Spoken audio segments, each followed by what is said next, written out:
Hello, mate. All right. Hey, mate, how's it going? Not bad. If now isn't a good time, we can do it another day. Don't worry about it. No, go on, man.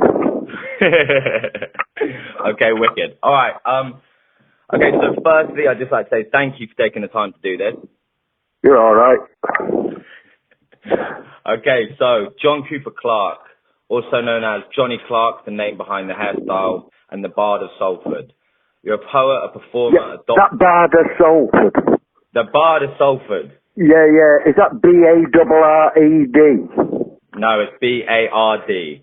Yeah, I've got a problem with that. It makes me sound like some kind of Shakespearean. I've always had a problem with that. You know, it sort of puts me in the past. What is a fucking bard? Can anybody fucking tell me even, you know? But it's too late to moan about it now. It's dogged me for the last 60 years. One day maybe I'll get used to it. Poet. That's what I call myself. Poet. Okay, a poet. All right. The people's choice. The people's choice. So yeah. I know. Okay, so now everyone knows not to ever call you that word. No, it's all right. I'm half kidding. 10% of the truth. All right. Yeah. Okay, so is there any other job you'd like to pursue in your lifetime? Job? Apart from being a pensioner. Yeah, I'm looking forward to that. Everybody's a pensioner now. True. Every fucker's a pensioner now. All right, I'd also like to point out that, so when you were given your doctorate in 2013, my favorite thing about it was it says that bringing poetry to non-traditional audiences. That's right. Yeah, well, this is that's pretty accurate, actually. I've got to say, I've got to take some credit for this. Yeah, well, I've got to say, I'm pretty sure that's my favorite terminology for any demographic. Yeah, thanks very much. Yeah, me too. You can't buy that kind of thing. You know, you know what I mean. You just got to do it. You know, there's no way you can buy that kind of status. You know, that's what I mean when I say the people's poet. Okay, so on. You know, because I mean, yeah, I've seen where these there are more successful poets than I. But it's funny how they read to very small rooms of people, you know, not much over 100 people, you know, whereas, you know, I've been in front of thousands. Yeah, well, you're doing something right then. I think so. Okay, I'd like to ask you, talking about jobs and occupations, what was the shittest job that you ever worked? Well, the shittest job I ever had was in a firm that made punching out registration plates. But you can imagine how noisy that was. How old were you then? About 18. Well, there's no art without... No, about 16. 16, yeah, 16 in that, yeah. But fortunately, it was meant to be a sort of temporary job anyway, but it was even more temporary than I'd first imagined. I think I stood it for about 4 days. I didn't even do the full working week. So you didn't make... Can you imagine? Because they kind of stamped out. Imagine it, you know. There were about 25 of us in a small room, all with these punching out machines, you know. They got to be like in relief, obviously. So you can imagine the fucking racket. Yeah, that's about the worst job I've ever had. Well, there's no art without suffering. Okay, and as I told you before last time we spoke, when I was doing my English A-level, I studied your poem, I Want to Be Yours. What would your analysis be of that? I think it's, it's time-honoured, you know.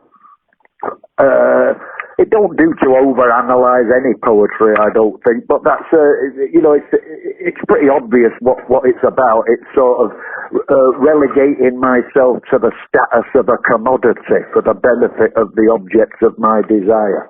Fucking hell, that sounds like an A-star to me. Yeah, you are, you see. From my teacher. You know, let me be your this, that and the other. You want to be, if you're in love, you want to be everything for that person, don't you? On a serious note, you know, that is what the very defining feature of love is, that you want to be everything that person needs. So, you know, that's a sort of humorous way of putting it, but the message is as I say, you know, eternal, really. That's beautiful. As eternal as true love itself is. Well, that's really fucking sweet. Thank you. All right, so But I like for the record though, I like the way Alex Turner does it. You know, I wish I'd done it like that. Actually, I like them little middle eights and those little bridge pieces that he's put in. What he's done there, he's converted a poem into a song, and that's not as easy as it sounds. Poetry and song lyrics, you know, it's a very different kind of approach. Using the same ingredients, you know, language. But it's a very, very different approach. You know, when you've got sort of the shorthand of music in the background.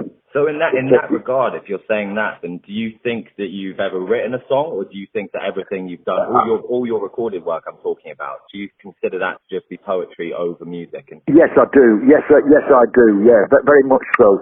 I couldn't really delineate in the time allotted the difference between a poem and a song, but I agree with Ernest Hemingway, the late Ernest Hemingway here, when he says that he used to say, I'm going to paraphrase the guy, but what he used to say that all sport aspires to boxing, right? Because you can see why.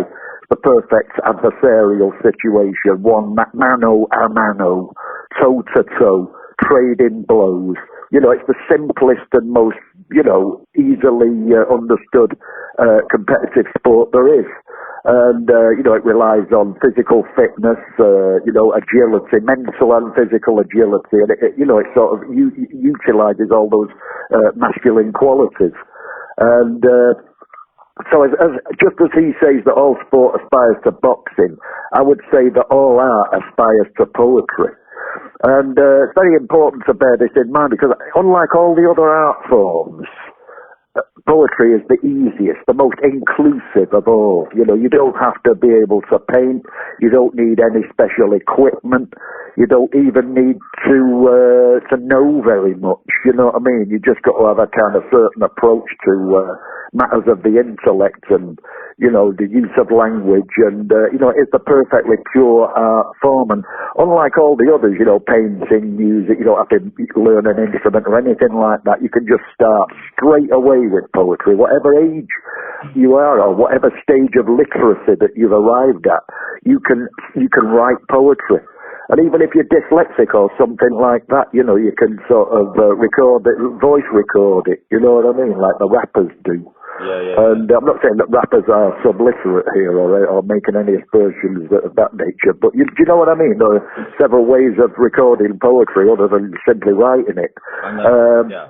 But do you see what I mean? It's and whenever you see a work of art, a painting, a piece of music, a movie, even whatever it is, you know, if it has some kind of haunting quality whereby it stays with you throughout the rest of your life after your first experience of it, what do you say? You say it has a poetic quality, and that's why I agree with. And unlike all the other arts, I think everybody, you know, it's not the minority pursuit that people think it is. I've never met anybody who hasn't at some time, whether it's their anniversary, somebody's birthday, a Christmas note to their parents or whatever, for some reason, that the memorable events on everybody's calendar of life, you know, are very often marked out by attempts to write poetry. So I think it's something that everybody has a go at, you know. And then you get obsessive characters like me that choose to make a living that way. But that's when it turns into another game altogether, you know what I mean? Then you're answerable. Once poetry becomes your MO for actually making a living, for feeding your children and what have you, then it stops being essentially a kind of hobby. And then you become, at that point, everything changes. Once you're reliant on your poetical gifts to earn a living, then you're answerable to some kind of perceived demographic. That's when you put your boxing. And you can only find out what that demographic is really by doing live performances. So that's what I've done. That's the road of life that I have chosen. And you know, I'm certainly not an overnight success here. You know, I determined to be a professional poet. after reading about Charles Baudelaire as a teenager, and that's when I realized, and that's when I decided, that would be, to use an overworked adjective, that would be the coolest profession imaginable to me at that time, at that stage of my development. But I was always very good at writing poetry. Although I never had any encouragement at all to choose it as an actual career. I was discouraged at every turn. So in that way, I was very kind of, but what do you call it? Pig-headed, ambitious. You choose. I see it as ambition. But throughout my life, I've been embattled, and it's been incumbent upon me to prove my point, and that's what I've done. I think I've now at this late stage of life, I've achieved this, the ability to rely on it for entirely. And did you discover this kind of passion when you were at school or when you were at home, like a book that you... No, at school. We learned poetry, Michael Gove style. We read the romantic poets of the 19th century, and we had to memorize it. Things like The Lady of Shalott by Alfred Lord Tennyson, which is about 25 pages of iambic pentameter. And we had to learn that off by heart. And that's where I got my love of poetry. I think what destroys poetry is not learning it off by heart, whether you understand it or not. That's not the point, understanding it. That comes later. You're at school, you're 11 years old. You're given a poem to read that was written by a 42-year-old guy 100 years ago. You're not going to understand it. You're not going to understand it. So learn it off by heart, and then 30 years later, bingo! So that's what he meant by that. That's the way poetry works. I myself, I've thought back to times like when I was in school, when we were doing Yeats and Shakespeare and stuff like that. Fabulous, yeah, it was incredible. But there was a lot of stuff, especially when I was like 16 and stuff like that, and you never experienced like all of the emotions that are within that work, and then later on in life, you sort of like you can go back to it and have a completely different. One piece of work that you can look at in 1,000 ways. Well, absolutely. I mean, yeah. Like The Simpsons, how many times have you seen those repeats? But there's always a gag that you miss those other 99 times. I'm very fucking happy you support The Simpsons. I love The Simpsons. TV's finest hour. I fucking agree with you on that one. So, with the regard of how much passion you have, how much passion you just stated you have for that, was there any subject at school that you thought was the biggest waste of time? Logarithms. What? Logarithms? You've never heard of them, have you? Quite rightly so. Look it up, Junior. Don't fucking ask me. Okay. It's a mathematical thing to do with decimal points, and I couldn't even tell you what they're for. But can I have that 2 years back, please? Fucking hell, that's funny. Logarithms, look it up. That and to be honest, geography went right over my left shoulder. Yeah. I don't know where anywhere is. And yet I've circumnavigated the globe 10 times. That's all you need. on that regard, so what we do... I'm not flying the plane. Why? I just buy a ticket and do as I'm told. That's what you can never do. So talking about poetry and sort of this stuff that really inspired you. So T.S. Eliot said that good writers borrow and great writers steal. Yes, steal. Without a doubt. Of course you do, and don't even bother hiding it. What's the point? Especially in these days when everybody's checking everybody out on their fucking smartphone. Why hide it? Yes, steal. I steal from movies, the advertising world, other people's poetry. Well, I think, I get a lot of kids, I'm not being dismissive of it here. I'm glad they're interested in poetry, obviously, more work for me. But, I get a lot of young people that, can I show you my poetry? And I tell them up front, I have to warn them, I say, listen, you can send me all the poetry you like, but if I like it, I'll swipe it. and I won't credit you. So, be on your armed, forewarned is forearmed. After that, they will, well, I don't know then. But it's only fair to tell the truth in these matters. Yep, if I like it, I'll swipe it. That's fucking great. You should get that tattooed on you. So you just said about mobile phones. So when we spoke the first time, you said that you're a landline guy. Yeah, I don't have any social media whatsoever. I got an office. I got my agents and manager. They have obviously all the gear. You know, they're in an office with banks of computers and what have you. But I don't have any of those things. What do you think the biggest flaw of the mobile phone or of social media is then? I don't know. I've never had one. I know that it hasn't speeded anything up. takes about 3/4 of an hour to buy a fucking copy of The Sun.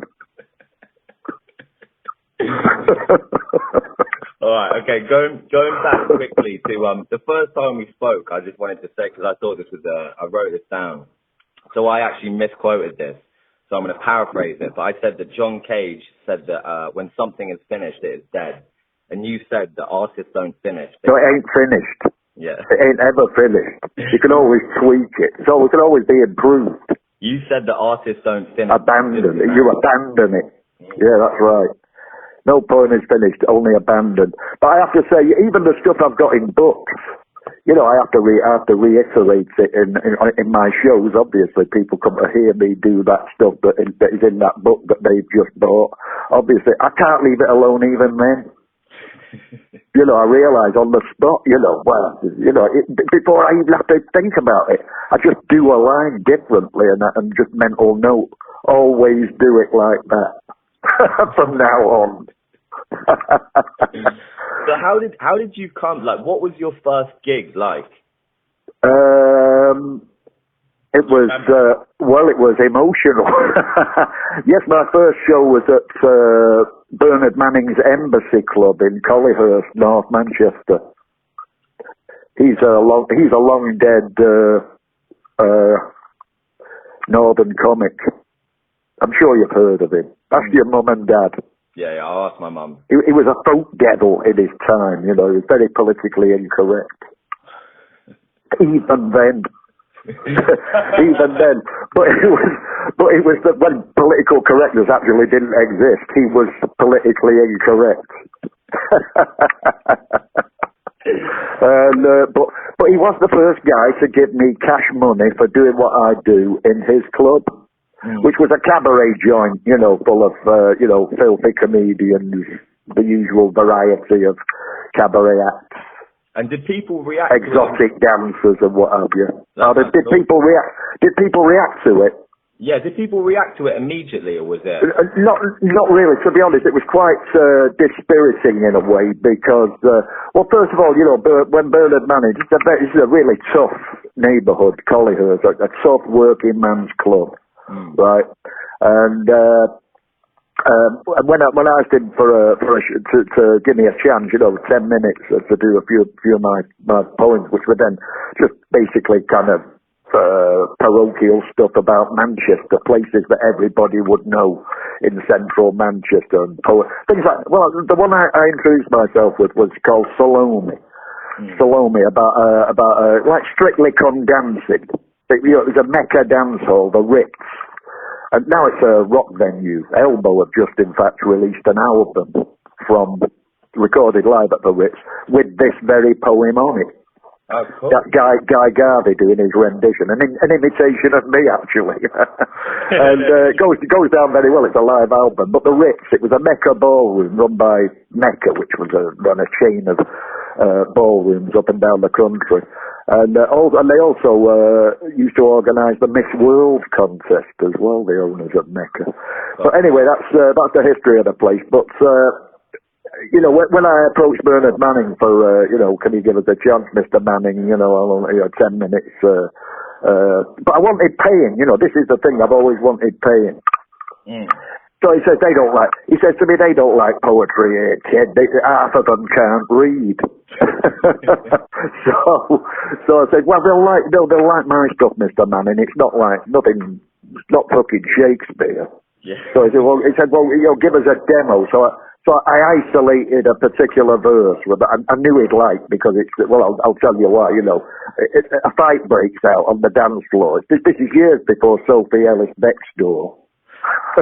Murder on the dance floor. Oh, yeah. And anyway, this punch-up ensues, and when the ambulances came, she was lying on the deck. She fell off her stiletto heels and broke her fucking neck. And well, that did it, you know. He said, oh yeah, that's fine, that is. Yeah, I had him at fucking neck. And after that, he understood where I was coming from. It kind of sounds similar to, do you know the comedian Marty Kane? Yeah, of course I know. Marty Kane appeared many times at the Embassy Club.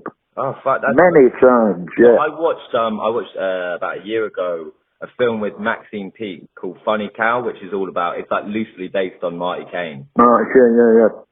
But I recommend watching that film. It sounds like a similar sort of. Yeah, Marty Kane was very good comedian. Yeah, she, as I say, she appeared at the Embassy Club many times. So now you know that's the kind of act that would appear at Bernard Manning's Embassy Club. Marty Kane, people like that, Mick Miller, Roy Orbison even appeared there once, believe it or not. Fucking hell! So it's like a wide catchment area of acts that he would put on there. Variety was the name of the game. Something for everyone. And that's what made him not dismiss me outright. Cause, you know, you can see where he's coming from. He probably thought it was kind of highfalutin, you know, which, you know, some of my stuff is. I'm not without my intellectual side, let's face it. But entertainment comes first with me every time. Yeah. And you know, this was as I say, a real blue-collar working guy sort of hangout, you know what I mean? But Friday nights, Saturday nights, people who've been working at jobs they hate all week, you know, and they want to forget about it. So they don't want too much politics and fucking morality. You know, they're looking for a fucking social safety valve. And given that's the case, I selected my material on that night accordingly. But your biggest enemy in this world as a poet, you know, when you perform in a public space, your biggest enemy, you know, considering you're one guy without any backing music or anything like that, your biggest enemy is indifference. All it takes is a few people talking to each other, you know, and then you've got a background buzz of conversation, and that's the kiss of death to a poet. Mm. Or even a comedian, actually. Anybody who ain't who's doing anything other than singing, you know, where the volume is cranked up, yeah. Then, you know, that's your biggest enemy, really, indifference. Well, then, so what do you reckon your worst gig ever was? My worst gig? Oh, that's a good question. Oh, yeah, recently I did a show for, I knew it wouldn't be any good, but Andrew Burnham, the mayor of Manchester, and was putting a show on a benefit, really, for he was trying to put forward this idea for homeless shelters in Manchester at the time. Mm. It was in the winter and that, so it was you know, an important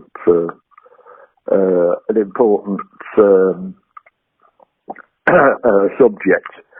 So, you know, he just lined up as many kind of celebos as he could to do their thing, and it was mainly bands. And then sort of I went on, and it was sort of again, you know, it's not even an accurate depiction. You know, if you hear this sort of buzz of conversation, it's just very dispiriting, and you know, it doesn't. You know, even if it's not the entire hall that ain't listening, that's the impression you get. So really, I should have known it would have been like that when it wasn't all about me. It was a political evening, and there were loads of speakers on anyway, you know, talking about how worthy this thing was and all of that, you know. And then I just became sort of relegated as kind of one more unaccompanied voice. So it's my own fault. I should have thought about it and turned it down. But that's me, always thinking about those less fortunate than myself. Well, it's a gamble, isn't it, you know? with shows like that when you go? Yeah, well, I should have known. No, it's not even a gamble. You know, I've been in this game long enough to know that that's what would have happened. So, you know, my fault. Well, at least you got, you know, if that was, how recently was that? About a year ago. Oh, well, that's a pretty good run of a career for that to be, you know. Yeah, I know. Yeah. I'm not, you know, I've not lost the will to live or anything. As a result. For anyone, okay, so for anyone... But that's the thing, you know, it wasn't all about me. And when I do a gig, I like it to be all about me. Yeah, you're only human. Yeah. All right, I'm only superhuman. So for anyone who doesn't know, who's listening to this, a rider is something you get when you play a show and you can ask for it. When you first start out, it's usually about, you know, a tin of Carlsberg or something like that. But Dr. John Cooper Clarke, did you ever have anything on your rider when you played a gig that was the most important thing for you?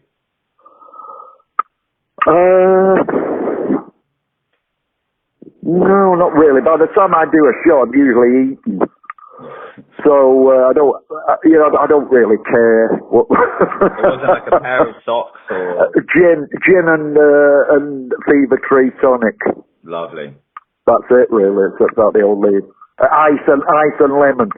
Lovely. Ice and lemon. The ingredients of a gin and tonic. The ingredients for several gin and tonics. All right. So also so one of my favorite ever things to listen to is Desert Island Discs. Desert Island Discs, what a great show! What a great show! It's fucking that alone is worth having a radio for. It's fucking incredible, and I've always wanted to do it. Yeah, when you went on it, I thought that was one of the most incredible ones. Oh, thank you. Thanks very much, mate. It was so good. I liked your luxury item, a boulder. Yeah, well, you got to be honest. in that, I was quite... That's one of those shows, isn't it, though, really, where you really find out what people are like. You know, in that 40 minutes, you really have some insight into the personality of that person. Once people are not talking entirely about themselves, then you get a glimpse, don't you, into what kind of company they would be if you went for a pint with them or something, you know. It's the relation as well that songs have to someone, to a period. Absolutely, yeah.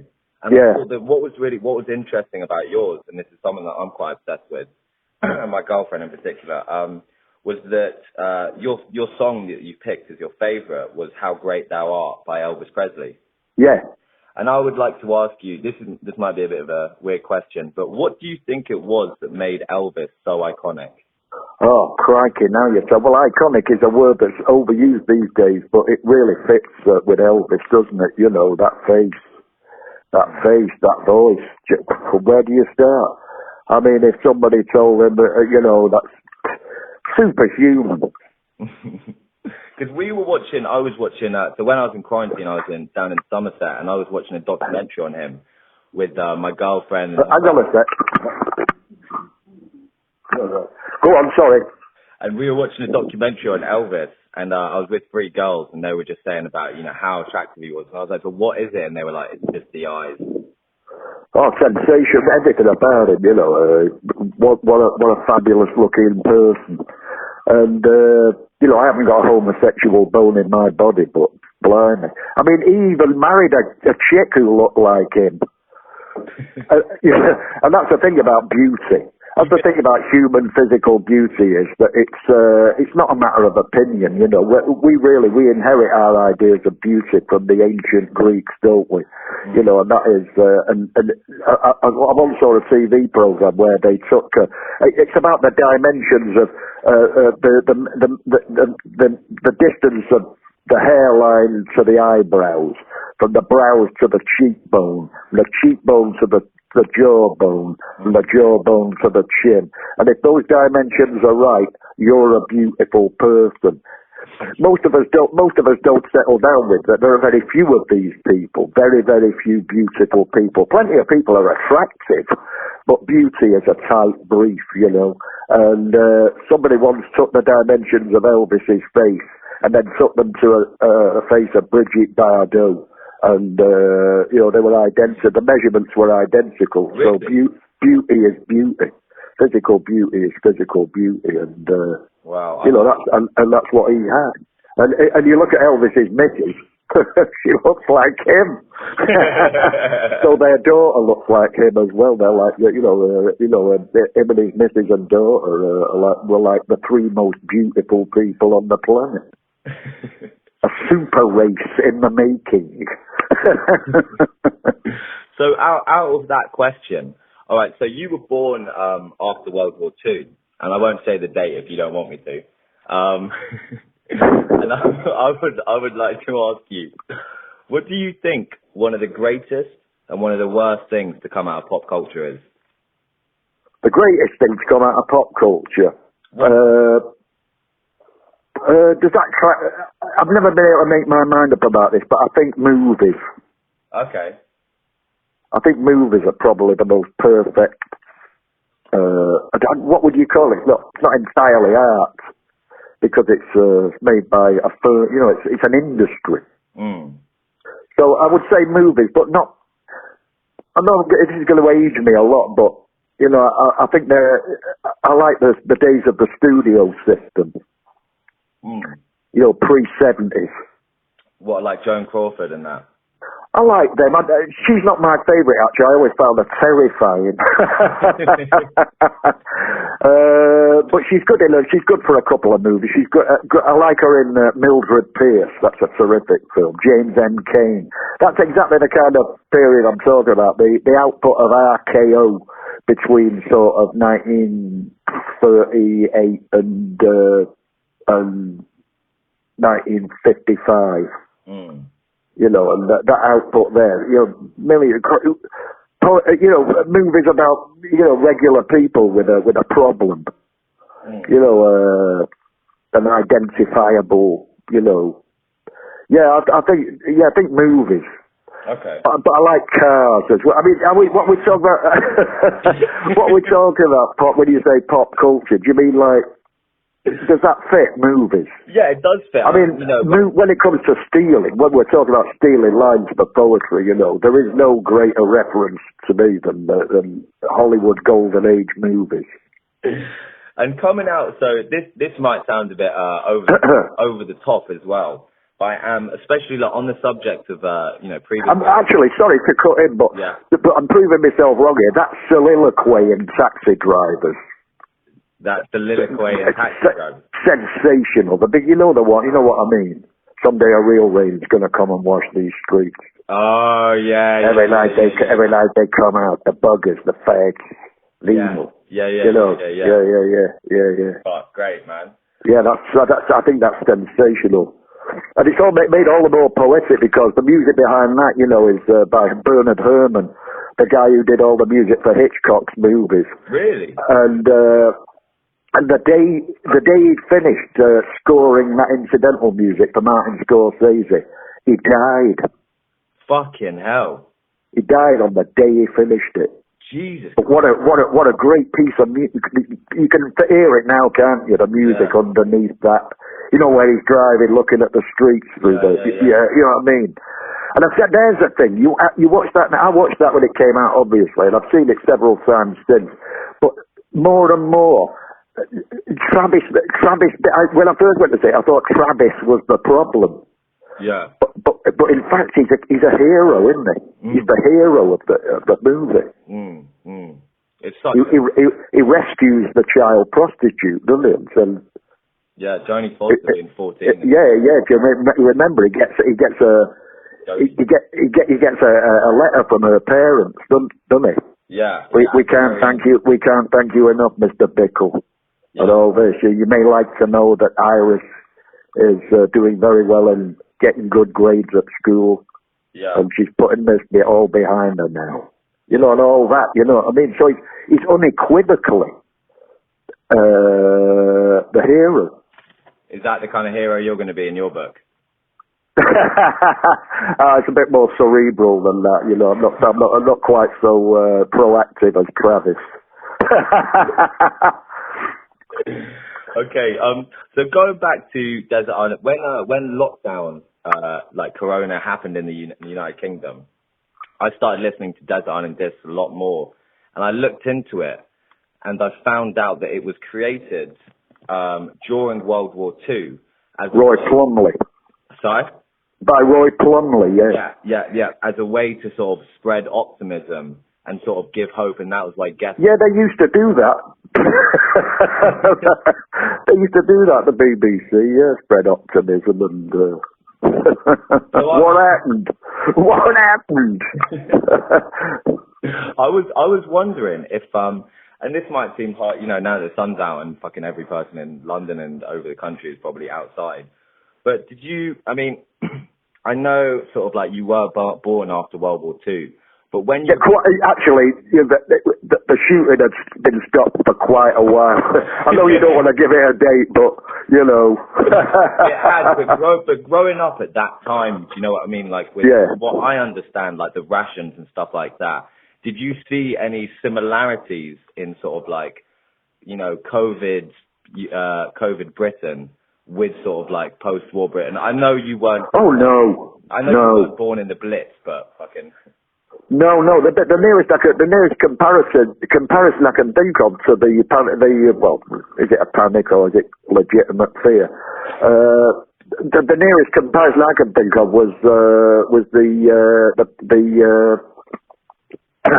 the likelihood of catching poliomyelitis. Right. In the period before they quickly discovered a vaccine for it, though, didn't they? Mm. But for a while there, you know, you weren't, you know, your parents would be worried about you going anywhere near any water. Mm. You know, streams, ponds, things like that were places of terror. You know, and everybody could see, you know, everybody knew somebody that had fallen victim to this terrible wasting, you know, it would waste limbs and things like that. So you actually had a daily reminder of the dangers that lay in wait in these stagnant pools and industrial streams, of which there were many in the part of Manchester where I grew up, you know. Yeah. Because people used to, you know, you think pollution's bad now, you know, there's nobody breathing down anybody's neck then, you know. Paint firms, ICI, chemical plants, it all went into the river. So it helped, you know, no, I don't recall a time, although there was Asian flu, which I caught as a child. Was that 1959, 1960, something like that, you know. But I spent a fortnight in bed on account of that, and there were many people dying. I couldn't give you a figure on it, but you know, especially old people again, you know, you know, would be dying. But I never at the time thought that I was going to cop it up from Asian flu. Mm. Okay. But so I don't really remember a time when comparable to this. Well, people get used to things. Used to get used to things very quickly. You know, when you read about the number of people who died of syphilis, you know, but it didn't put. You know, the streets were awash with hookers. You know, having sex with strangers. You'd wonder who.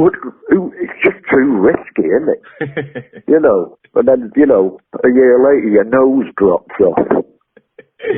Well, then you bend down to pick it up, and your eyeballs fall out. Still, it didn't. You know, people still didn't keep it in the trousers. Well, coming out of this period, like you said, I'm sure a lot of stuff is going to go back to normal pretty quickly. But well, you know, people are going to pretend anyway. There are a lot of libraries closing down because of sort of the lack of funding that the government is giving them. I was wondering if you sort of had any insight to what the impact of the library has given you over your lifetime, or whether invaluable, yeah, incalculable, of course, yeah, absolutely. I had a library card very early on. You know, my mum made sure of it. She was always reading three books at once. Yeah, public libraries, if they closed down a bit. But they've been under attack for a long time, even before sort of social media, you know, there would be visual aids. You know, you go to the public library around here, for instance, and the libraries started to die when as soon as they weren't quiet anymore.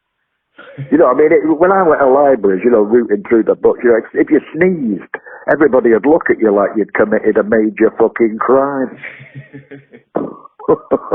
But since then, you know, you got people's phones going off, fucking visual aids, you know, for the, you know, they're no longer places of quiet contemplation and literary absorption.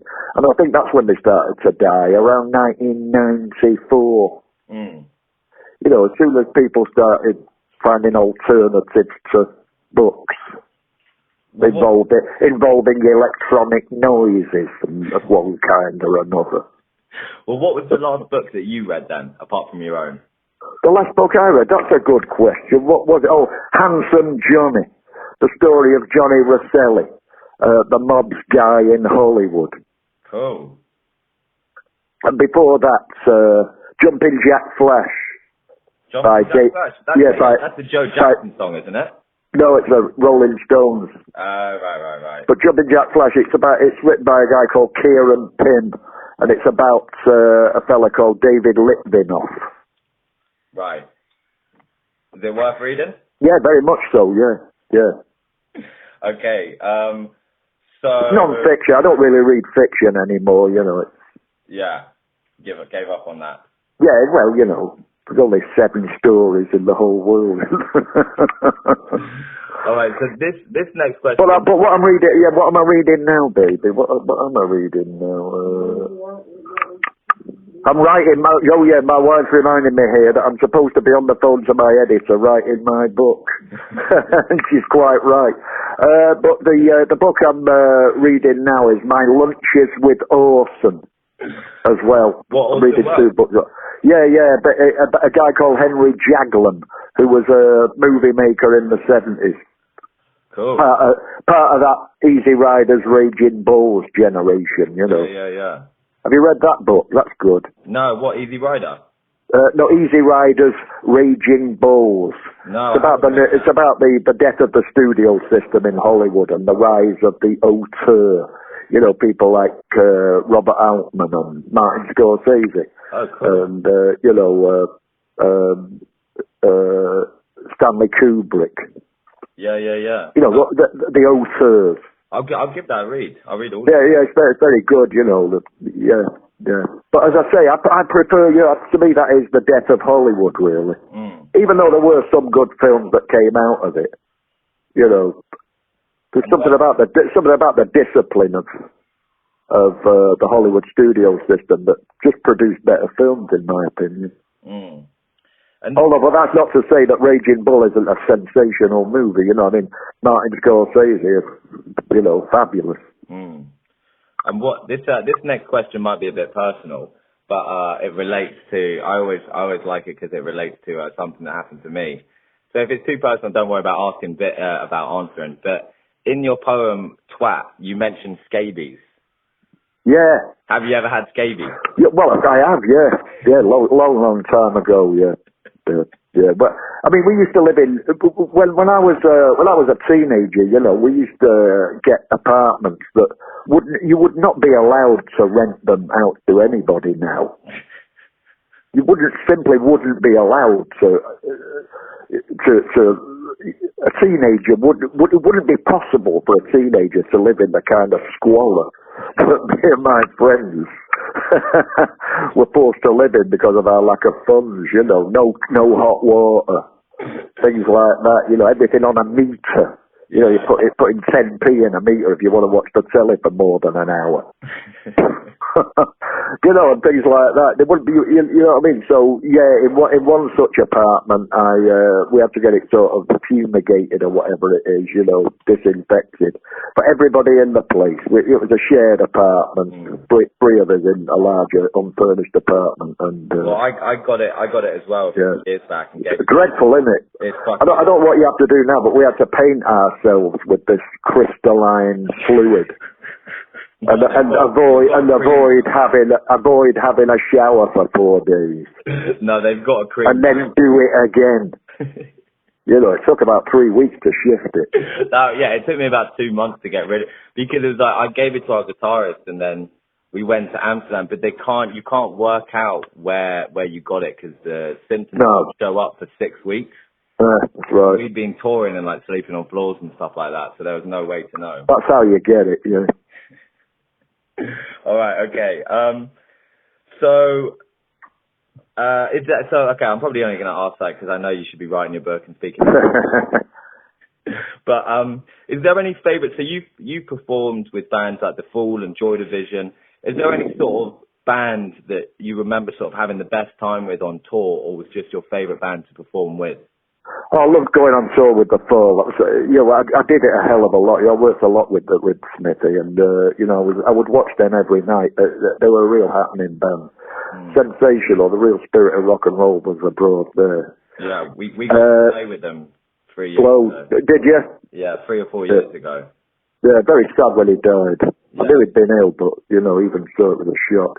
I also do a lot of we run into each other a hell of a lot and have done ever since they started.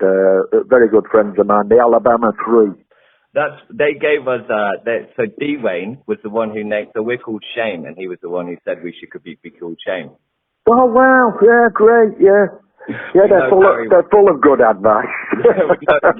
Larry Love gave me the best advice I've ever had in my life.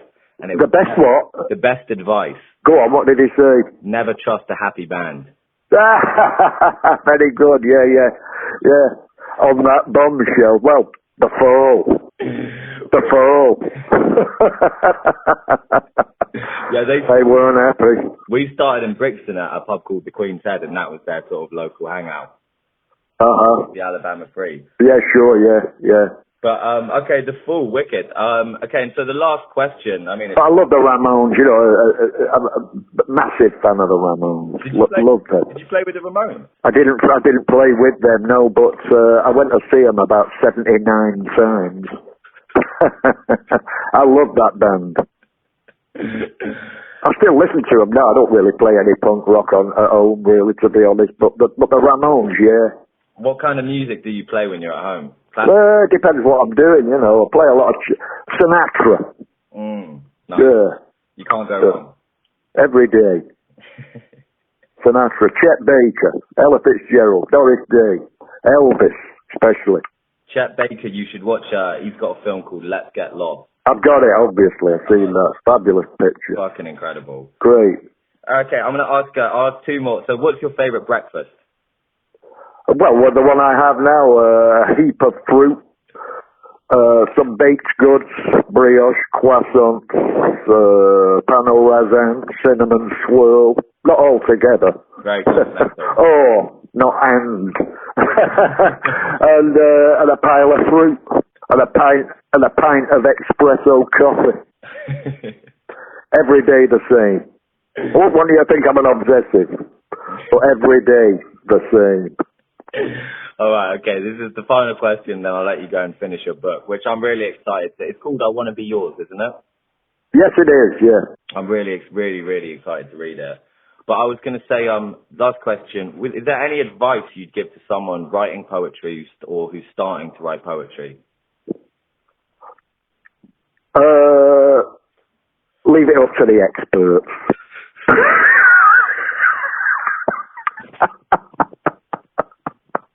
I don't need the competition at my time of life.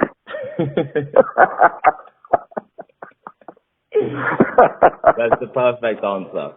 All right, Dr. John Cooper Clarke, thank you so much for taking the time to do this. Good luck with the rest of the memoirs. Thanks very much, kid. Is this going to get edited or anything? I don't know. I don't think so. All right, fair enough. I can live. Do you want it to be? I can live with it. Pardon, what's that one? Where is it going to go out, and who's to, and how many of them? I'll let you know those details when it will go out everywhere. We'll plaster over the walls. But I will try and burn it onto a CD or something like that and post it. That'd be nice. All right, mate. All right, mate. Have a good day. You too. All right, bye. Ta-da.